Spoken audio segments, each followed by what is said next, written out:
This is Michael Hurst. We're here at Highland Hill Farm, and he's going to talk to you today about some pruning tools and what's wrong with them.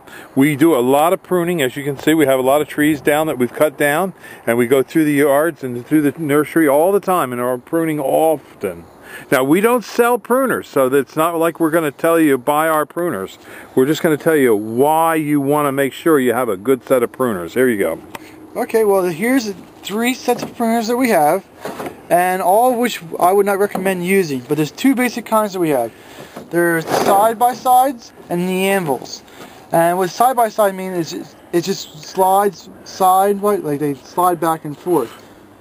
That's what a side-by, it slides back and forth. An anvil is one where it comes down and one side hits the other side, and that's as far as it goes. Anvils are good for cut flowers, and that's just about it. For pruning, you want to use side-by-sides. But each one of these has a little problem to it. This one, for instance, if you take a look at the blade's actually been bent out the one way. So when it cuts, it will never make a real nice cut to it, and it'll just be a real bad cut. It's been used a lot of wear and tear, and I think it's been used on branching that's too big for this kind of shear. This one's no good, because when you take a look at it, it's got a real bad burr right there. And that's right where you cut, so that's not really too good. It's also got the tip right there. But that's not really that important. But yeah, you kind of really want to have a nice clean blade to it. Now this anvil cutter is no good anymore, because if you look at it, it's no longer straight. It looks like that this one was also used on the branch that was too big.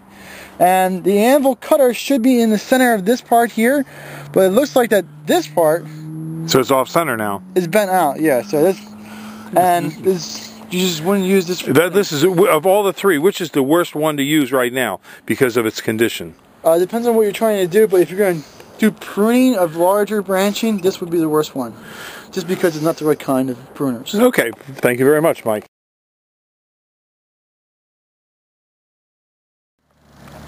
This video shows the difference between a 32 to 36 inch Green Giant and a 36 inch plus Green Giant. These Green Giants are very fast growing, and our Green Giants are fairly full and trimmed in the pots. A lot of people sell them and they're going to be very thin and straggly, because this plant can grow thin and straggly unless it's trimmed. These have been trimmed, so they will be thicker and fuller.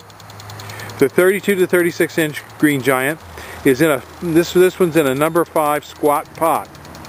They grow very rapidly. It can grow upwards, this plant, to about 3 feet a year.